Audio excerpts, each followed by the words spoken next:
ونستعينه ونستغفره ونؤمن به ونتوكل عليه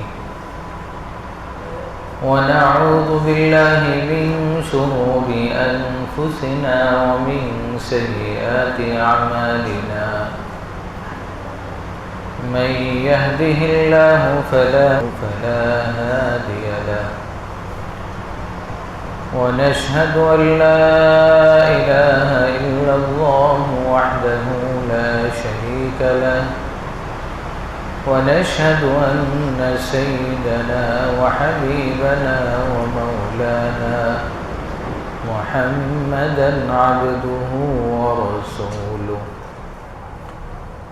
صلى الله تعالى عليه وعلى آله وأصحابه وبارك وسلم تسليما كثيرا. أما بعد فأعوذ بالله من الشيطان الرجيم. بسم الله الرحمن الرحيم.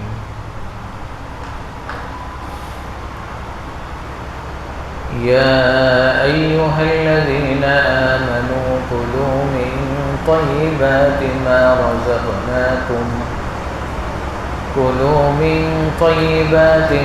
رزقناكم واشكروا لله إن كنتم إياه تعبدون. وعن جابر بن عبد الله رضي الله تعالى عنه قال: إذا وقعت لقمة أحدكم فليأخذها فليمت ما كان بها من أذى وليأكلها ولا يدعها للشيطان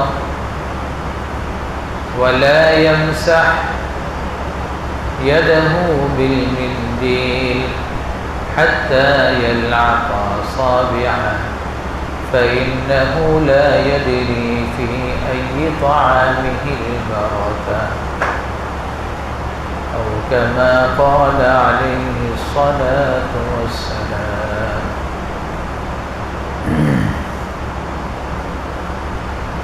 سبحانك لا علم لنا إلا ما علمتنا إنك أنت العليم الحكيم. صدق الله مولانا العظيم. الحمد لله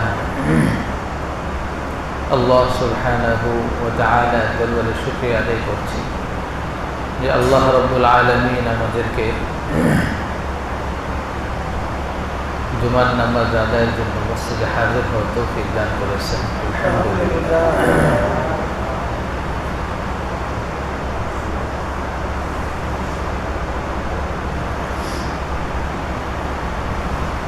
আল্লাহ রাব্বুল আলামিন আমাদেরকে এমন একজন নবীর উম্মত বানিয়েছেন যিনি আমাদেরকে জীবনের প্রতিটি কাজ কিভাবে সম্পন্ন করব, কিভাবে করলে আমার জন্য উপকারী হবে এই বিষয়ে আমাদেরকে দিক নির্দেশনা দিয়েছেন।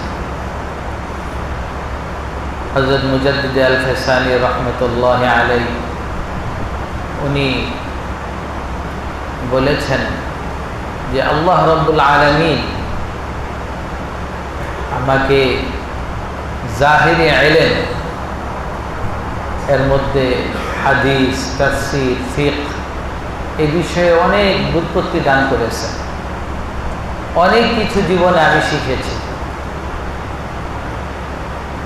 এরপরে আমি দৃষ্টি দিলাম যে যারা সুফিয়ানে কেরাম, বুজুর্গানে দ্বীন, ওনারা কিসের তরবিয়ত দেন।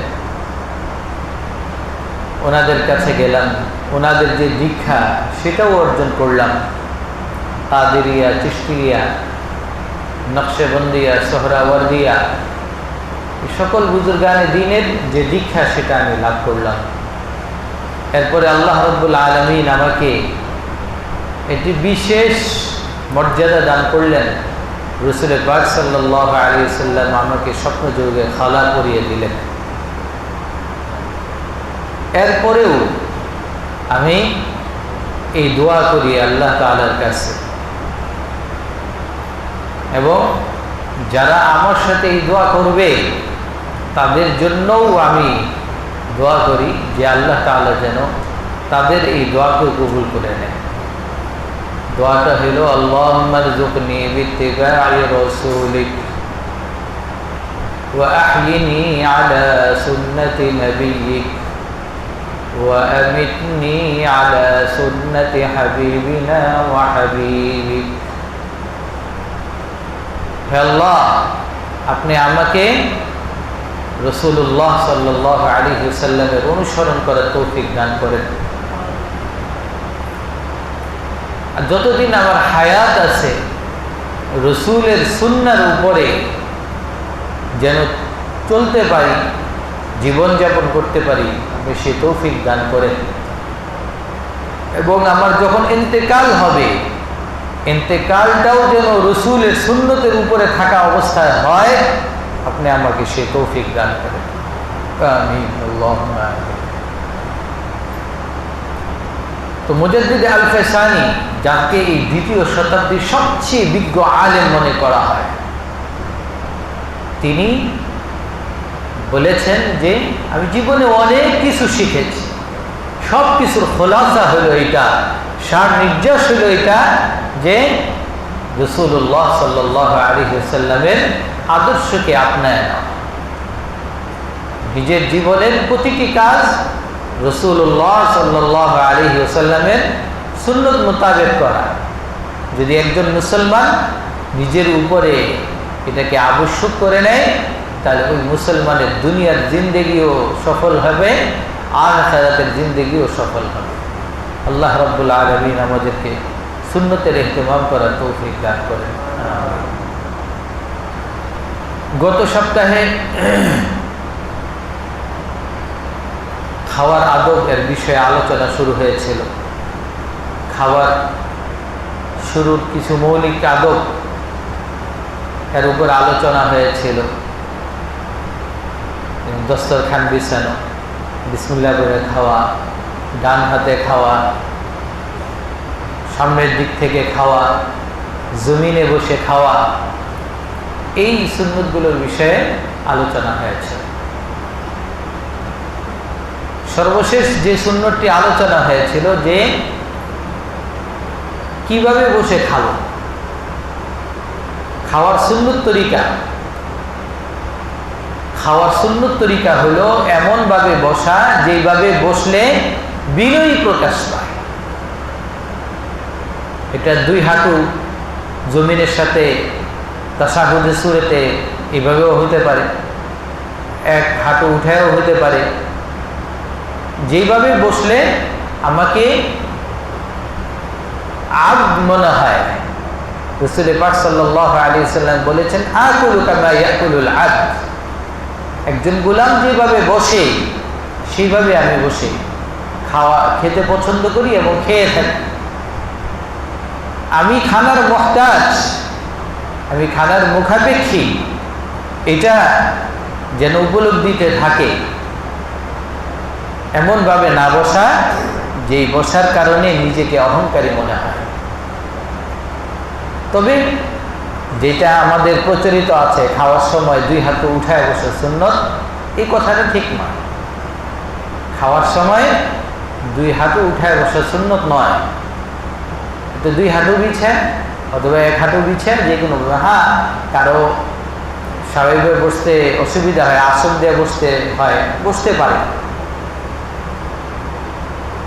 কিন্তু হেলান দিয়ে না বসে। কারণ হেলান দিয়ে বসাটা এটা মুতাকাব্বিরের আলামত। খানা যখন আমি খাবো, খানার দিকে ঝুঁকে খানা খাওয়া, যে আমি খানার মুহতাজ। তো এই সুন্নতের বিষয়ে সর্বশেষ আলোচনা করা হয়েছিল। আজকে আলোচনা করব আরো কিছু গুরুত্বপূর্ণ সুন্নত সম্পর্কে। তোর মধ্যে একটা গুরুত্বপূর্ণ সুন্নত হলো খাবার ধীরস্থিরভাবে খাওয়া। অল্প অল্প করে পরিমিত খাবার খাওয়া এবং ধীরস্থিরভাবে খাওয়া। রাসূল পাক সাল্লাল্লাহু আলাইহি ওয়াসাল্লাম উনি যখন খানা খেতেন 3 আঙ্গুলে খেতেন, 3 আঙ্গুলে খেতেন। রুটি খেতেন, খেজুর খেতেন, এটা 3 আঙ্গুলে। এখন কারো যদি কেউ ভাত খায়, এটা 3 আঙ্গুলে হয় না, পুরো 5 আঙ্গুল লাগবে, খেতে পারবে, এটা সুন্নতের খেলাফ হবে না। তবে 3 আঙ্গুলে খাওয়া এই বিষয়ে যারা রাসূল পাক সাল্লাল্লাহু আলাইহি ওয়াসাল্লাম আমাদেরকে যেদিকে দৃষ্টি আকর্ষণ করেছেন, তার মধ্যে 1 নম্বর লোকমাগুলো ছোট ছোট করে নেওয়া। নিজেকে লোভী হিসাবে প্রমাণিত না করা, যে সামনে খাবার এসেছে তাড়াতাড়ি খায় আমাকে শেষ করতে হবে, সবগুলো আমার একাই খেতে হবে। বিষয়টি এমন নয়, অল্প অল্প করে খাবে এবং ভালো করে চিবিয়ে খাবে। খাবার যত ভালো করে চিবিয়ে খাওয়া হয় এটা স্বাস্থ্যের জন্য তত উপকারী, এটা তত দ্রুত হজম হয়। চিকিৎসা শাস্ত্র অনুযায়ী খাবারকে যদি চাবায় একেবারে পানির মতো করে ফেলা হয়, তাহলে এই খাদ্যটা শরীরে পাকস্থলিতে যে পুরো খাবারটাই শরীরে লেগে যায়। এবং কেউ যদি একটা রুটি এইভাবে খায়, চাবায়া খায়, চিকিৎসা শাস্ত্র অনুযায়ী এই একটা রুটি 4টা রুটির কাজ দেবে। একটা রুটি 4টা রুটির কাজ দিবে। আর যদি তাড়াহুড়া করে খায়, তাহলে ওই খাবারের যে এনার্জি আছে, যে শক্তিটা আছে, এটা দেহ এটা নিতে পারে না ভালো করে। এই জন্যই তো যে ব্লেন্ডার করে কোনো খাবার খাওয়া আর মুখে দাঁত দিয়ে চিবিয়ে কোনো খাবার খাওয়া, দুইটার মধ্যে আকাশ পাতাল পার্থক্য। কেউ ব্লেন্ডার করে যদি 4টা আপেল খায়, তাহলে এটার মধ্যে যুক্তি তো বলে যে এটার মধ্যে আয়রন বেশি হবে, এটা খাইলে শক্তি বেশি হবে। কিন্তু চিকিৎসা শাস্ত্রের যারা চর্চা করে তাদেরকে জিজ্ঞাসা করে দেখুন, ডাক্তারদেরকে, ওনারা বলবে যে না, আপনি একটা আপেল খান কিন্তু এটাই দাঁত দিয়ে চাবায় খান। কারণ আপনি যখন 4টা আপেল খাইলেন ব্লেন্ডার করে, তখন আপনার এই আপেলটা এটা শরীরে সামান্য কিছু কাজে লাগবে আর বাকিটা পেশাব হয়ে যাবে। আর যদি আপনি একটা আপেল খাচ্ছেন, ওই আপেলটা আপনি দাঁত দিয়ে চিবিয়ে খাচ্ছেন, তাহলে আপনি যতবার চিবাবেন প্রত্যেকবারই কুদরতিভাবে আল্লাহ তাআলা এই সিস্টেম ভিতরে রেখে দিয়েছেন। চাবানোর সাথে সাথে মেয়াদা থেকে, পাকস্থলী থেকে লআব বের হয়ে আসে। এই লআবটা এটা ওই খাবারের সাথে মিলিত হয়। এটা যখন খাবারের সাথে মিলিত হয়, তখন হজম শক্তি এটাকে দ্রুত তার মধ্যে এটা টেনে নিয়ে যেতে চায়।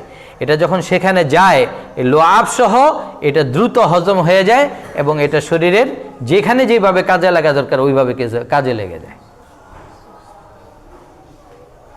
তাহলে খাবার চিবিয়ে খাওয়া, আস্তে আস্তে খাওয়া, খাবার চিবিয়ে খাওয়া ভালো করে, এটা রাসূল পাক সাল্লাল্লাহু আলাইহি ওয়াসাল্লামের একটা সুন্নত।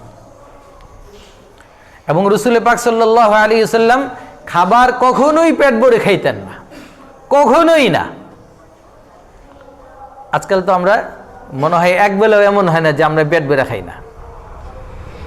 অনেকে তো এমন আছে যে খাবার খেতে খেতে এই পরিমাণ হয়ে যায়, পরে শ্বাস ছাড়তে কষ্ট হয়, শ্বাস ছাড়তে পারে না। ভাই আপনার সমস্যা, ভাই খানা বেশি খেয়ে ফেলছে। এটা অস্বাস্থ্যকর। খাবার এই পরিমাণ খেতে হবে যেন পেটের কিছু অংশ, মেয়াদার কিছু অংশ, পাকস্থলীর কিছু অংশ যেন অবশ্যই খালি থাকে। কারণ পাকস্থলীর কাজ শুধু খাবার গ্রহণ না, তার তো আরো কাজ আছে। তো আমি যদি পুরোটা খাবার দিয়ে ভরে ফেলি, তাহলে সে অন্যান্য কাজগুলো করতে পারবে না, তার অন্যান্য কাজে ব্যাঘাত ঘটবে। এই জন্য রাসূল পাক সাল্লাল্লাহু আলাইহি ওয়াসাল্লামের সুন্নত হলো পেট ভরে না খাওয়া, কিছু ক্ষুধা থাকতেই খাবারটাকে বন্ধ করে দাও। এটাকেই অনেকে এইভাবে বলেছেন যে 3 ভাগের 1 ভাগ খাওয়া, 1 ভাগ পানির জন্য রাখা, আর 1 ভাগ খালি রাখা। তো যাই হোক মুহতারাম হাজিরিন, বলছিলাম যে খাবারের একটা গুরুত্বপূর্ণ সুন্নত হলো অল্প অল্প করে ধীর স্থিরতার সাথে খাওয়া। আমার অনেক কাজ আছে, কাজের কারণে আমি খুব তাড়াতাড়ি খেয়ে ফেলি। না ভাই, আমার কাজটা কিসের জন্য? আমি যত কাজ করি এ তো কিছু আমি এবং আমার পরিবারের কিছু খানাপিনার জন্যই। তো আমি যদি কাজের কারণে আমার খাদ্যটাই ঠিকমতো গ্রহণ করতে না পারি, তাহলে তো এটা বুদ্ধিমানের পরিচয় হলো। আল্লাহ রাব্বুল আলামিন আমাদেরকে রাসূল পাক সাল্লাল্লাহু আলাইহি ওয়াসাল্লামের সুন্নাহর উপর আমল করার তৌফিক দান করেন। খাবারের আরেকটা সুন্নত, খাবার যখন আমরা খেতে থাকব, খাবার যখন শেষ হবে তখন পাত্রটা চেটে খাওয়া, আঙ্গুলগুলো চেটে খাওয়া, খাবারের কোনো অংশ যেন নষ্ট না হয় এদিকে খেয়াল রাখা। কারণ আল্লাহ তাআলা বলেছেন, কুলু ওয়াশরাবু ওয়ালা তুসরিফু, তোমরা খাও পান করো কিন্তু অপচয় করো না। এই জন্য একটা খাদ্য কণাও যেন নষ্ট না হয়, রাসূল পাক সাল্লাল্লাহু আলাইহি ওয়াসাল্লাম আমাদেরকে সেই তালিম দিয়েছেন। হযরত জাবের রাদিয়াল্লাহু আনহু বলেন, আমারা রাসূলুল্লাহ সাল্লাল্লাহু আলাইহি ওয়াসাল্লাম বিলাকিল আসাবি'i ওয়াস সাহফা, রাসূল পাক সাল্লাল্লাহু আলাইহি ওয়াসাল্লাম আঙ্গুল চেটে খাওয়ার এবং পাত্রটাকে চেটে খাওয়ার নির্দেশ দিয়েছেন।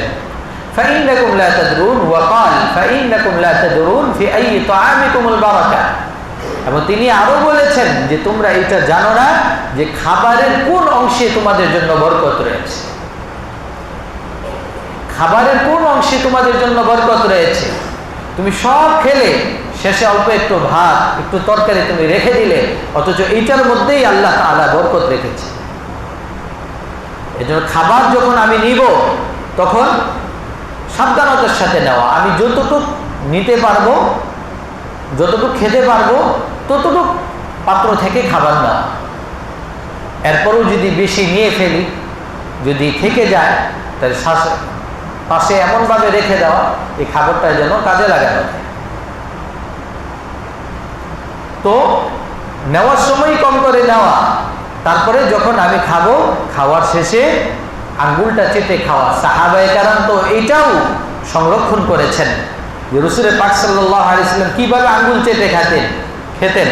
রাসূল পাক সাল্লাল্লাহু আলাইহি 3 আঙ্গুলে খেতেন, প্রথমে মধ্যম আঙ্গুল, তারপরে এটা শাহাদাত আঙ্গুলি, তারপরে বৃদ্ধ আঙ্গুলি, এটা চেটে খেতেন।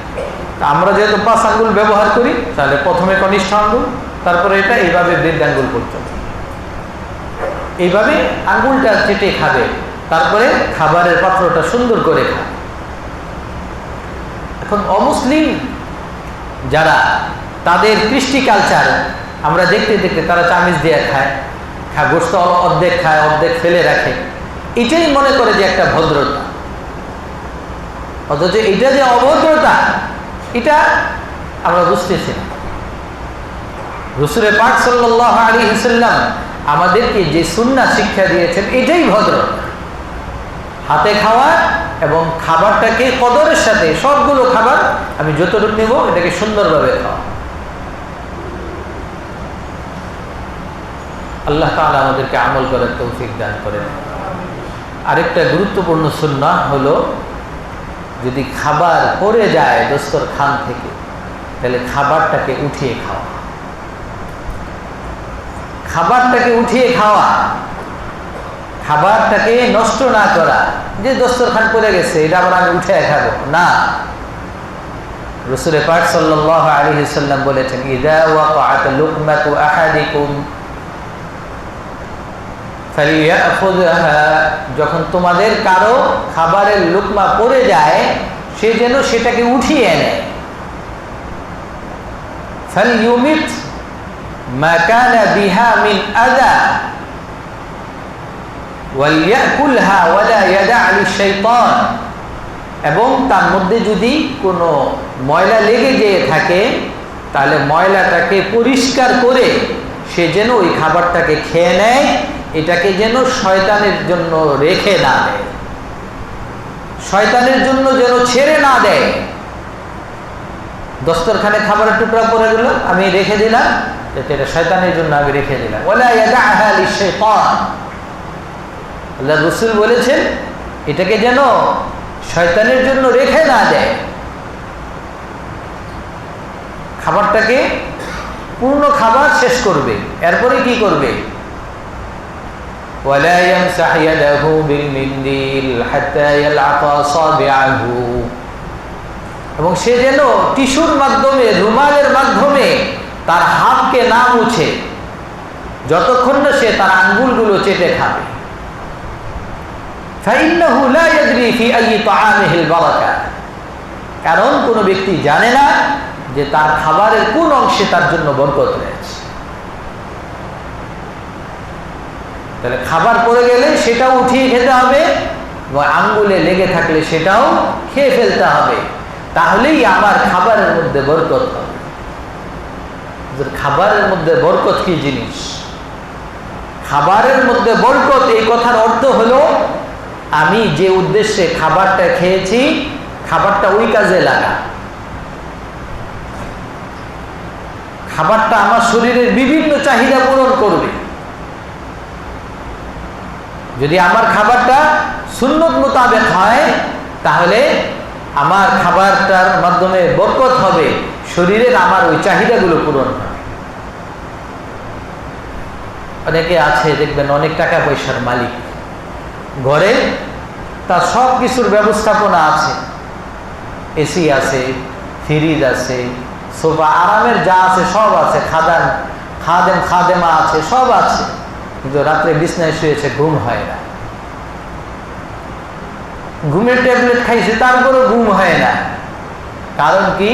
কারণ হলো তার অর্থের মধ্যে বরকত নাই। তার আসবাব সব আছে, কিন্তু এই আসবাবগুলোকে যেই কাজের জন্য, সুখের জন্য, তার জীবনে ওই সুখটাই নেই।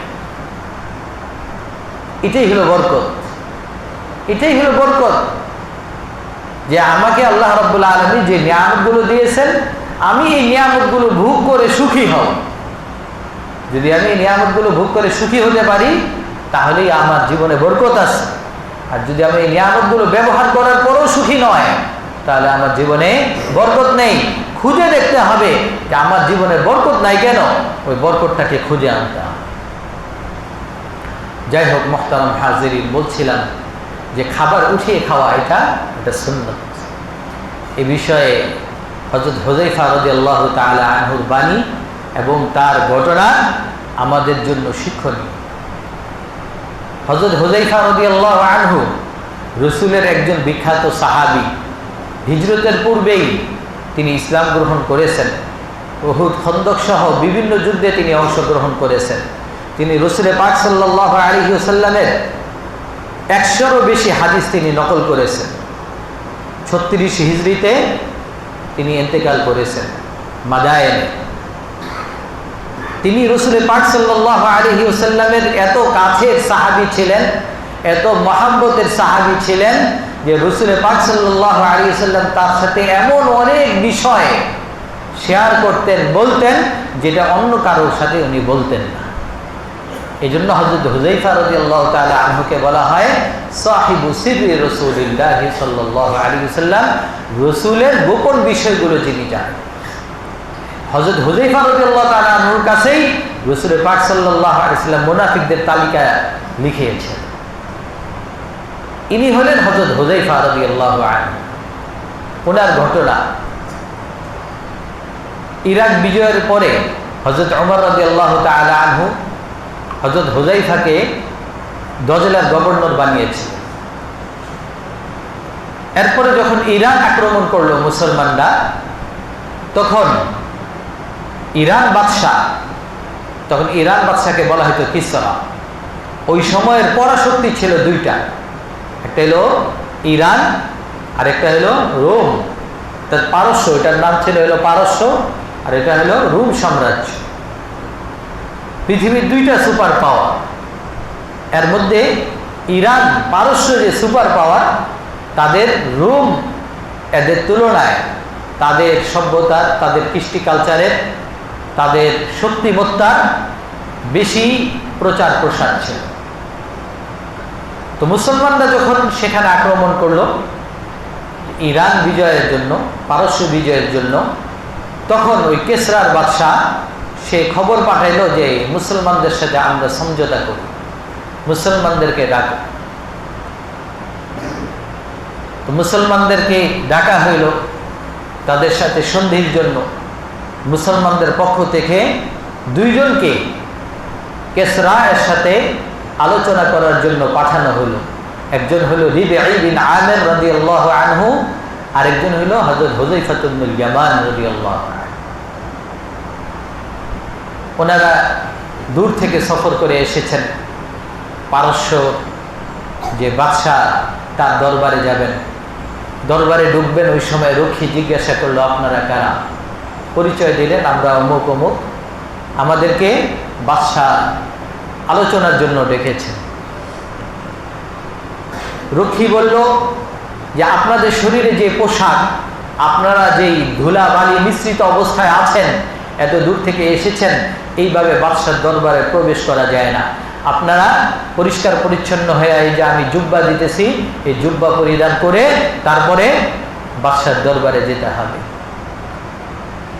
হযরত রিবিঈ বিন আমির রাদিয়াল্লাহু আনহু বললেন, শুনেন, আমরা দূর থেকে সফর করে এসেছি, আমার শরীরে যে পোশাক আছে, আমরা এই পোশাক পরিধান করে বাদশার কাছে যাব। আমরা আপনাদের পোশাক পরিধান করে নয়, আমাদের নিজেদের পোশাক পরিধান করেই যাব। যদি প্রবেশ করতে দেন তাহলে দেন, না হলে চললাম। রক্ষী দৌড়ে গেল ভিতরে, যে মুসলমানদের পক্ষ থেকে তো দুইজন ব্যক্তি এসেছে, কিন্তু তাদেরকে বলেছিলাম যে জুব্বা পাল্টে তারপরে ভিতরে ঢুকতে, তারা বলতেছে যে না, ঢুকবে না, জুব্বা পাল্টাবে না, ওই পোশাকেই আসবে।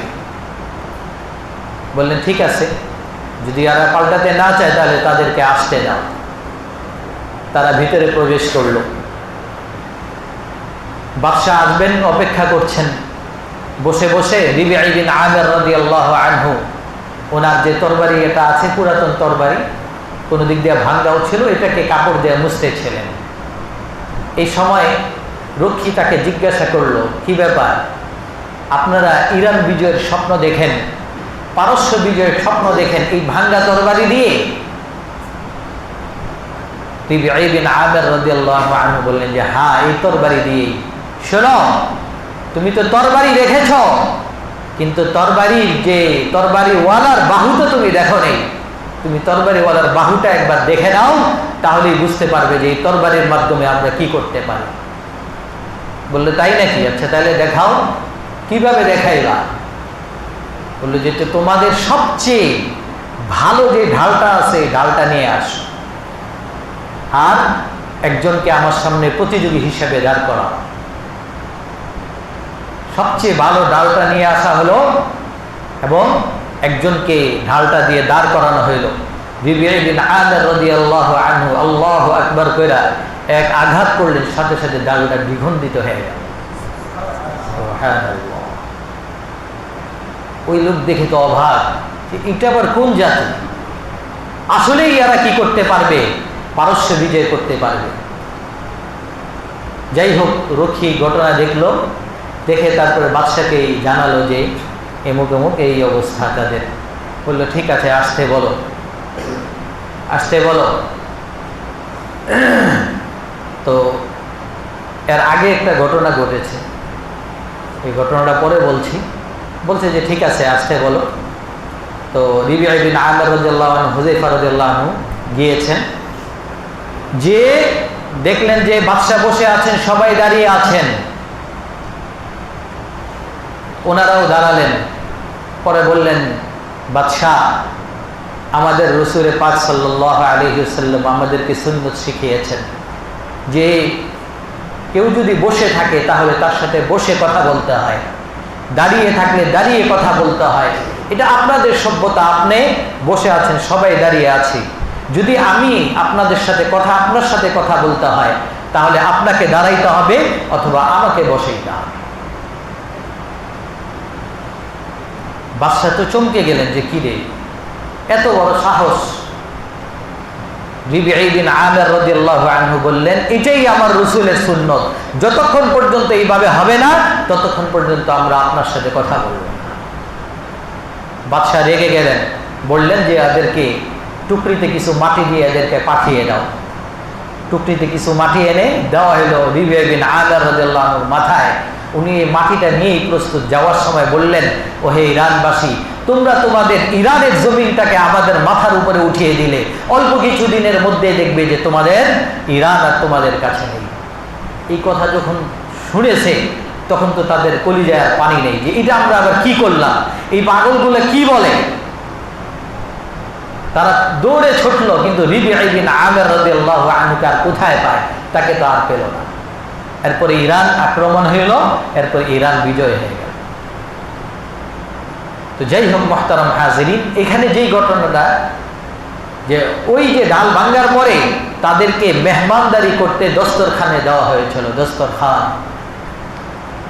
তো দস্তরখানে যখন খানা খাচ্ছিলেন তখন খাবারের অংশ পড়ে যায়। তখন এই হুযায়ফা রাদিয়াল্লাহু তাআলা আনহু তিনি ওই দস্তরখান থেকে ওই খাবারের টুকরাটা উঠিয়ে খেতে লাগেন। এমত অবস্থায় একজনে তাকে হাত দিয়ে গুতা দিয়ে বলল যে আপনি এটা কি করছেন, এটা তো বাদশার দরবার, আপনি যদি এই সামান্য খাবারের জন্য এরকম করেন তাহলে তো আপনাদের মান-ইজ্জত নষ্ট হয়ে যাবে। আল্লাহর ওয়াস্তে এখন এটা কইরেন না, এখনই কাজ কইরেন না, নিজেদের আত্মমর্যাদাকে বজায় রেখে এখানে খানাপিনা করেন। তখন হযরত হুযায়ফা বিন ইয়ামান রাদিয়াল্লাহু আনহু যেই উত্তরটা দিয়েছিলেন, এই উত্তরটা আজও 1400 বছর পরে আমাদের কাছে এটা স্মরণীয়। তিনি বলেছেন, আতরুকু সুন্নাত রাসূলিল্লাহ সাল্লাল্লাহু আলাইহি ওয়াসাল্লাম লিহাউলাইল হুমাকা, আমি কি এই নির্বোধ লোকদের জন্য, তাদেরকে খুশি করার জন্য, তাদেরকে দেখানোর জন্য আমার প্রিয় নবী মুহাম্মদ মুস্তাফা সাল্লাল্লাহু আলাইহি ওয়াসাল্লাম এর সুন্নতকে ছেড়ে দিব? কখনোই হতে পারে না, কখনোই হতে পারে না। রসুলের শিক্ষা, আমার রসুল আমাকে এই শিক্ষা দিয়েছেন, খাবার যখন পড়ে যাবে তখন সেটাকে পরিষ্কার করে খেয়ে নিতে হবে, আমি এটার উপরে আমল করব। কে আমাকে কি বলছে এটা আমার দেখার বিষয় নয়। মুহতারাম হাজিরিন, দেখেন সাহাবায়ে কেরাম ওনাদের ঈমানের কি অবস্থা ছিল। কিসরার মতো বাদশাহ, তার দরবার, সেখানে গিয়েও সামান্য সুন্নতের খেলাফ কোনো কাজ করবেন এটা ওনারা বরদাস্ত করে নিতেন না। আর আফসোসের বিষয়, আজকে আমার আর আপনার জীবনে কত সুন্নত অবহেলিত, কত সুন্নত, এগুলো তো সুন্নতে গায়রে মুআক্কাদা, কত সুন্নতে মুআক্কাদা আমার আর আপনার জীবনে অবহেলিত, কত ফরজ ওয়াজিব আমার জীবনে অবহেলিত। অথচ আমরা মনে করছি যে আমি একজন খাঁটি মুমিন, আমি একজন খাঁটি মুসলমান, মৃত্যুর সাথে সাথেই মনে হয় আমার জন্য জান্নাত অপেক্ষা করছে। মুহতারাম হাজিরিন, আমরা আমাদের নিজেদেরকে শুধরাইতে হবে, জীবনের প্রতিটা ক্ষেত্রে রাসূল পাক সাল্লাল্লাহু আলাইহি ওয়াসাল্লাম এর অনুসরণ করার চেষ্টা করতে হবে। আল্লাহ তাআলা আমাদেরকে আমল করার তৌফিক দান করেন। খাবারের আরেকটা সুন্নত হলো খাবার শেষে আল্লাহ তাআলা শুকর আদায় করা, আলহামদুলিল্লাহ বলা। এটি একটা গুরুত্বপূর্ণ সুন্নত। এই জন্য আল্লাহ তাআলা কোরআন শরীফে নির্দেশ দিয়েছেন, ওয়াশকুরু লিল্লাহ, আল্লাহ শুকরিয়া আদায় করো, তুমি এর উপযুক্ত ছিল না, আমি আল্লাহ তোমাকে মেহেরবানি করে খাওয়াইছি, এই জন্য তুমি আলহামদুলিল্লাহ বলো, আলহামদুলিল্লাহ বলো। হাদিস শরীফের মধ্যে এসেছে, মান আকালা তাআমান ওয়া ক্বালা আলহামদুলিল্লাহিল্লাযী আত'আমানি হাযা ওয়া রাযাকানিহি মিন গায়রি হাওলিন মিন্নি ওয়ালা কুওয়া গুফিরা লাহু মা তাকদ্দামা মিন যামবি। যে খাবার খেলো, খাবারের পরে এই দোয়াটা পড়লো, আলহামদুলিল্লাহিল্লাযী আত'আমানি হাযা, সমস্ত প্রশংসা আল্লাহর জন্য যিনি আমাকে এই খানা খাওয়াইয়াছেন, মিন গায়রি হাওলিন মিন্নি ওয়ালা কুওয়া, আমার কোনো শক্তি ব্যতীত তিনি মেহেরবানি করে আমাকে এই খানা খাওয়াইছেন। আরবিতে যদি না পারি, বাংলাও যদি পারি, যদি আমি এটা পড়ি, আল্লাহর রাসূল বলেছেন, গুফিরা লাহু মা তাকদ্দামা মিন যামবি, তার পিছনে সকল গুনাহকে আল্লাহ মাফ করে দিবেন, সব গুনাহ মাফ করে দেবেন।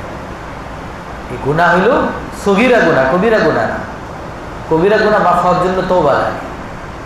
সগীরা গুনাহ আল্লাহ তাআলা এত খুশি হন যে বান্দা সে খানা খেয়ে আমার শুকরিয়া আদায় করতেছে।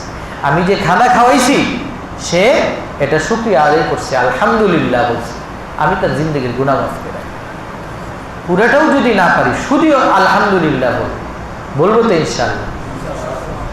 খাবার শেষে আল্লাহ তাআলার শুকর আদায় করা, আলহামদুলিল্লাহ বলা, শুরুতে বিসমিল্লাহ বলা, এগুলো গুরুত্বপূর্ণ সুন্নাত। এবং রাসূল পাক সাল্লাল্লাহু আলাইহি ওয়াসাল্লাম শুধু এটা না, যখন দস্তরখান উঠাইতেন তখনও দোয়া করতেন, আলহামদুলিল্লাহি হামদান কাসীরান তাইয়িবান মুবারাকান ফি গায়রা মাকফিয়িন ওয়ালা মুওয়াদ্দাইন ওয়ালা মুস্তাগনান আনহু রব্বানা। আলহামদুলিল্লাহি হামদান কাসীরান তাইয়িবান মুবারাকান ফি, ছাত্ররা অবশ্যই মুখস্থ করে নিবে, গায়রা মাকফিয়িন ওয়ালা মুওয়াদ্দাইন ওয়ালা মুস্তাগনান আনহু রব্বানা। অর্থ হলো, এ আল্লাহ আপনি খাওয়াইছেন, আলহামদুলিল্লাহ, আপনার শুকরিয়া আদায় করতেছি, বাকি এই খাবারটাকে আমার জীবনের শেষ খাবার বানায়েন না, এই খাবার আমার জন্য শেষ পরিমিত হয়ে যায়নি, আমার জিন্দগিতে আরো খাবারের প্রয়োজন আছে। ওয়ালা মুস্তাগনান আনহু রব্বানা, হে আল্লাহ আমি আপনার এই রিজিক থেকে অমুখাপেক্ষী নয়, আমি সর্বদাই আপনার রিজিকের মুখাপেক্ষী, অতএব আপনি আমাকে বারবার এই রিজিক আপনি দান করেন। এটা হলো এই দোয়ার সারমর্ম। তো খাবারের শেষে শুকরিয়া আদায় করা, খাবারের কোনো দোষ না ধরা, এটা শুকরিয়ার খেলা।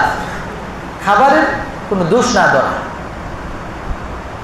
খাবার কখনো এদিক সেদিক তো হবেই। সবসময় কি একজন মানুষ একরকম বাগাইতে পারে? পারে না। কোনো খাবার আপনার কাছে ভালো না লাগলে খাইবেন না। মা আবা রাসূলুল্লাহ সাল্লাল্লাহু আলাইহি ওয়াসাল্লাম তাআমান কাত্তু, যে আল্লাহর রাসূল কখনো কোনো খাবারের দোষ ধরেন, যে খাবার পছন্দ হইল না এটা খাইতেন না, অন্য খাবার খেতেন।